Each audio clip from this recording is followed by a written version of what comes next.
Ready for today's story? We're on a mission to reach 1,000 subscribers. Join the Recap Vista family and subscribe now. We start the movie with this dude named Dylan Foster, who just finished doing an 8-year stretch in the pen and is out on parole now. He's chilling solo in room 300 at some hotel, popping meds for his head because his mental state been trashed since he was locked up. He keeps getting letters from his brother Sean, wishing him a happy birthday and saying they're waiting for his parole to end so he can slide to Guardian Island. It's this island out in the Pacific Northwest, and Sean tells him the place is dead quiet and beautiful. And his wife Susie and kid Freddie say, "What's up?" and are waiting on him. A few months later, he gets another letter for Easter, and Sean says he's running into some drama on the island and needs Dylan's help, making sure to tell him to come through as soon as his parole is over because they miss him. But the last letter was from Susie, telling him his brother is dead and the funeral is on December 8th. And she said Sean really wanted to see him before he passed. Right then, Dylan walks into his room, feeling salty, and he catches a dude tossing his spot, so as soon as he sees him, he reaches for his heater. Next, we see Agent Shaughnessy,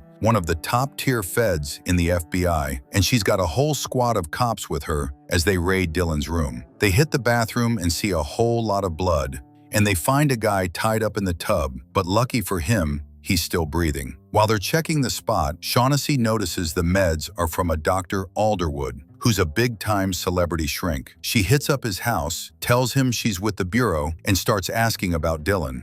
He tells her Dylan is actually his best patient when it comes to taking the meds, but Shaughnessy tells him the guy broke his parole rules and is currently wanted for attempted murder. The shrink was shocked and asked if she was sure, or if maybe it was just self-defense. He told her he spent a lot of time with Dylan and knows his head ain't in a place where he'd do that. But she told him she was the one watching over him in the joint 8 years ago, and she knows exactly what he's capable of. She reminded him he's legally on the hook to report Dylan if the guy is a danger to the streets. He said, "Well, maybe you do know him better than me," but he claimed he had no clue where he was. So she left her card and told him to call if he hears anything before Dylan catches another body. Back at the office, one of Shaughnessy's crew tells her they found out Dylan has a brother named Sean who was a big-shot history researcher. But a year and a half ago, he quit and moved to an island on the Washington border. And the kicker is Sean died the same day Dylan tried to smoke that guy in the hotel. She told him to get Washington PD on the line ASAP and prep her a bird and a boat. Meanwhile, Dylan actually made it to the island by boat and started hiking until he hit the house where Sean was supposed to be living. It was basically a massive hotel split into rooms. When he walks in, he hears the girl at the desk, Joey,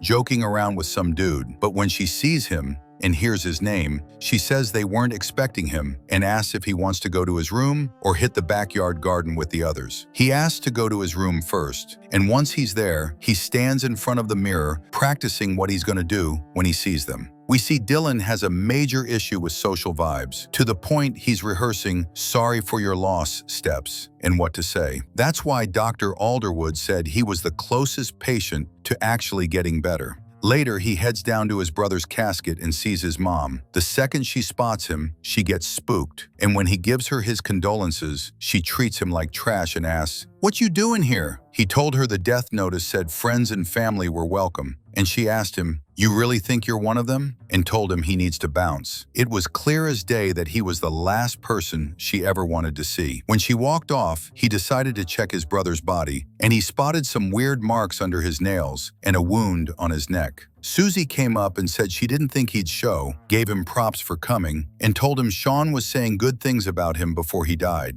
She apologized for his mom's attitude, and he said he didn't get why she was so mad. So she told him, maybe because her son just died. He said, "Wait, wasn't he supposed to have died 3 days ago?" But the weird part is when she walked away, he told himself that he should have been the one acting like that, not the other way around. She went back to the mom and told her she should be a little nicer to Dylan since Sean passed. But the mom said Dylan doesn't feel anything, won't understand a thing, and won't be touched by it. She said because of him, she spent her life with cops kicking her door down at midnight. Then Dylan meets Massey and finds out he was Sean's college homie. When Massey offers him a drink, Dylan turns it down and says he's done with the booze for good. There's a police captain at the funeral who gets a call from the FBI, and he starts looking real stressed out. Dylan calls up Dr. Alderwood and asks if reaching out to his family is actually going to help his treatment. The doctor promised him that family vibes are part of the healing process, but then Dylan told him his mom told him to beat it as soon as she saw him.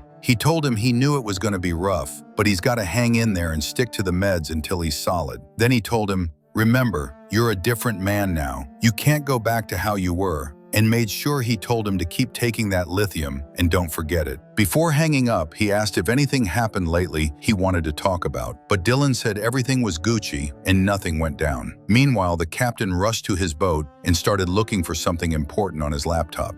Freddie meets his uncle Dylan, and the first thing he tells him is that his grandma says he's crazy. So Dylan starts explaining, real calm, that he's got a personality disorder and he can't read people's vibes or understand their fear. He doesn't even know how to feel fear himself. He told the kid that even with all that, he's nowhere near being crazy. At the same time, the captain pulls up some heavy dirt on Dylan and realizes he's a threat, so he grabs his piece and heads for the house. When Linda sees her grandkid with Dylan, she screams at him to go upstairs and tells Dylan he's got to bounce. He shouldn't be here, and he was never part of the family. Right then, the captain bursts in with a shotgun and says Dylan is under arrest for attempted murder, and he's got to move until the real police show up. He takes him to the basement and locks him up, then tells him it's the first time he ever even heard Sean had a brother. He said even though they were old friends, Sean never brought him up, and he thinks it's mad suspicious that as soon as Sean dies, Dylan pops up. After a minute, Dylan's alarm goes off for his meds, and he asks the captain to pull the bottle out of his pocket. The captain was shook because he read the file saying Dylan is super dangerous, but he decided to help when he realized the pills keep his temper in check and help him act normal. So he grabbed the meds and gave them to him. Joey decided to bring some coffee for the captain and offered some to Dylan, but he said no, and right then they heard a boat pulling up to the island. The captain went to greet the officers, but when he got outside, he saw some sketchy dudes who asked him, "What you doing here, Captain?" When he got suspicious, he asked them exactly what field office they were with, and when they didn't answer and walked away, he pulled his gun and threatened them. They started blasting, he took cover, and they went back and forth until the captain got smoked.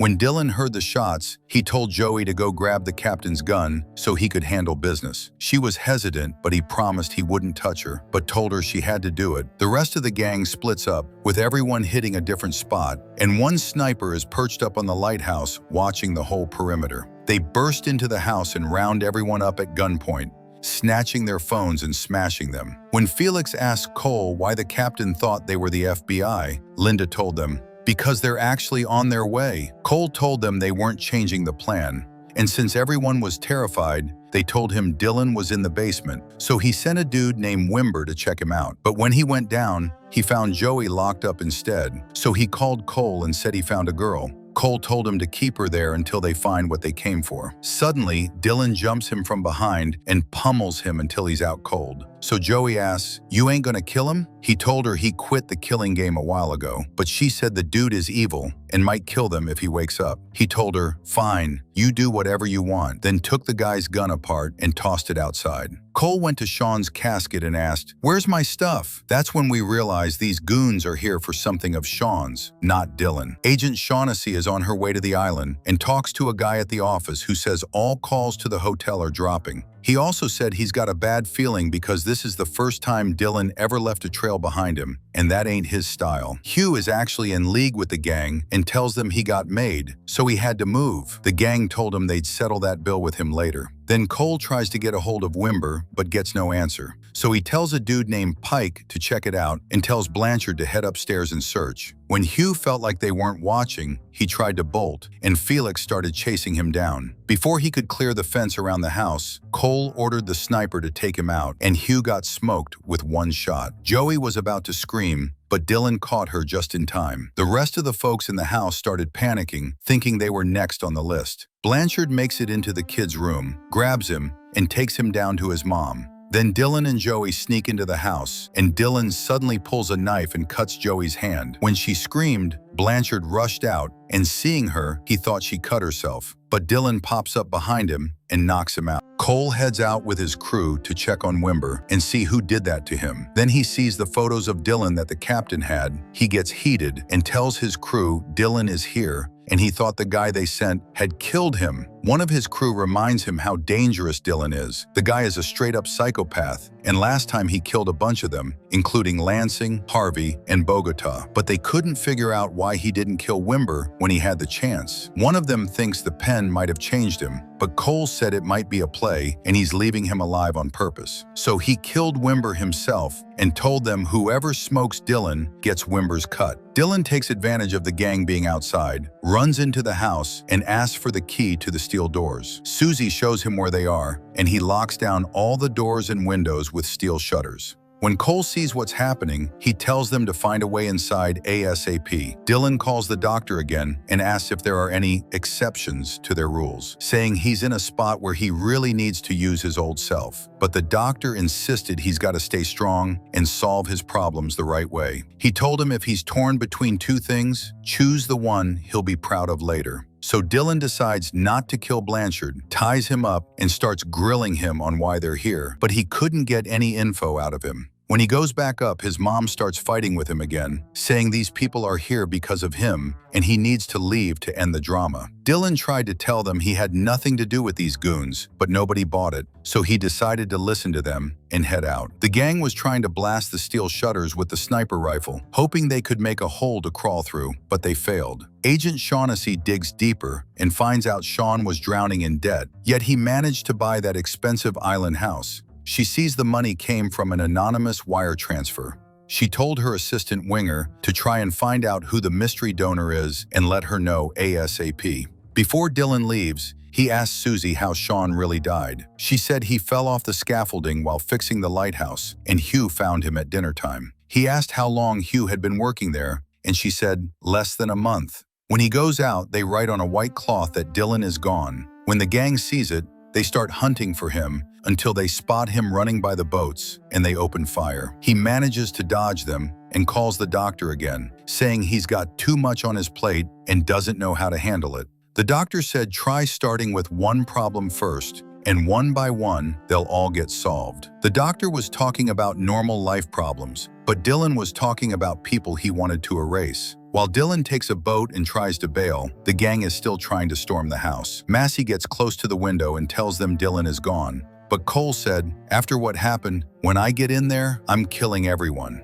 He told them they had one chance to tell him where the thing they're looking for is, and maybe he'd go easy on the death penalty. That's when the family realizes Dylan was right. The goons aren't here for him, they're looking for something else on the island. We see his crew using ground radar, circling the house hoping to find something buried nearby. Winger gets a lead that a report was filed about someone stealing a yacht and heading for the island. Shaughnessy suspects Dylan, but Winger tells her the same captain said he dropped off a guy matching Dylan's description hours before that theft. As for Dylan, he managed to climb the lighthouse and take out the sniper without anyone noticing. One of the gang members managed to open a small door and get into the basement, where he finds Blanchard tied up and helps him get loose so they can hit the house and corner everyone. And Dylan manages to sneak back into the house through a window without getting caught. When Blanchard hits the kid's room again, the kid starts shooting him with a toy gun. He gets mad and chases the kid until Dylan shows up and tells the kid to get downstairs. Dylan and Blanchard face off, and Dylan was about to lose and get smoked, but with a sudden move, he digs a claw into the main artery in Blanchard's leg.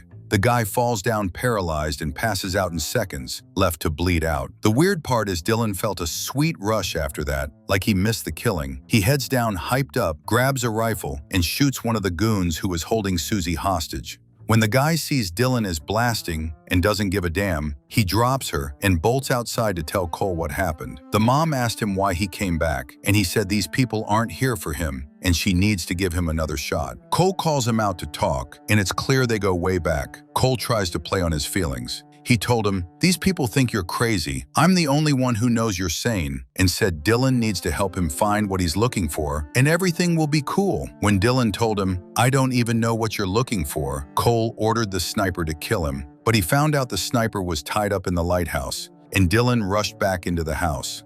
Dylan tells them Sean was working with those guys, and Sean hid something here. That's why he was killed, and Hugh probably killed him. It wasn't just some accident. He said he wanted to go to Sean's office, and there he looks for any lead on what Sean was hiding. He finds a locked door and asks about it. They tell him it's the wine cellar, so he asks for the keys. Massey knew where they were, and they opened it, but there was nothing important inside. Until the kid pointed out some tire tracks on the floor, so Dylan realized it was a secret door, opened it, and decided to go down. They all followed him. Winger managed to track one of the yacht thieves through cameras and sent the photos to Shaughnessy. As soon as she sees it, she knows it's Cole, Dylan's old boss and a high-level criminal who works for dirty rich people. Shaughnessy thinks Dylan went back to his old gang, especially since Cole used to treat Dylan like his top soldier for all the heavy lifting. Dylan kept walking through the secret tunnel with Massey behind him, until they hit a naval base with a Japanese sub and boxes of gold. Massey starts laughing and says Sean actually found the sub and Yamashita's gold. Dylan didn't get it at first, but since Sean was a historian and archaeologist, he actually tracked down a Japanese sub from World War II,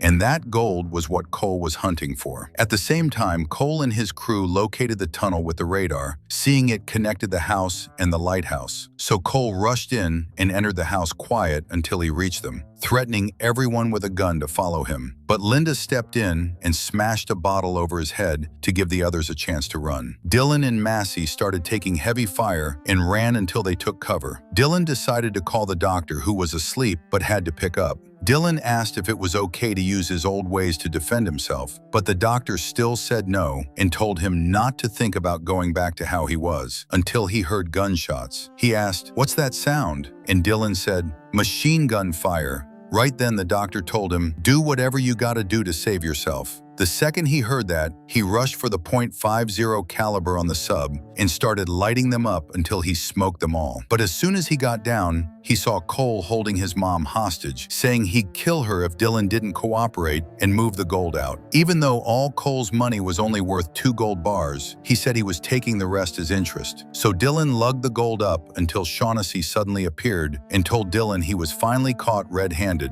but he tried to tell her she was making a mistake. In that split second, Cole appeared and shot her in the shoulder. Dylan got furious and chucked the gold in the water, so Cole started fighting him and tossed the mom, but luckily, she caught a rail. Dylan pounded him until he killed him with a knife, and the last thing he told him was, "I ain't crazy." He quickly saved his mom, who was proud of him and felt bad for doing him dirty. He told her he was sorry for everything and for Sean's death and that he needed a fresh start, so she agreed and hugged him. He went to the agent and told her not to worry. She wasn't gonna die here, and he saved her. When he goes out to head back by boat, he calls the doctor and tells him Sean found the ship but needed cash. So he borrowed from Cole to get the gold out, but Cole got impatient and sent someone to kill him. He admitted his brother was in the wrong, but didn't deserve to die, and in the end, he felt like he was in a better place. He looked at his pill bottle like he wasn't gonna need it anymore. And that's the end of this crazy story. Hope you liked the video. Support Recap Vista by subscribing so we can hit our 1,000 goal soon. See you in the next one.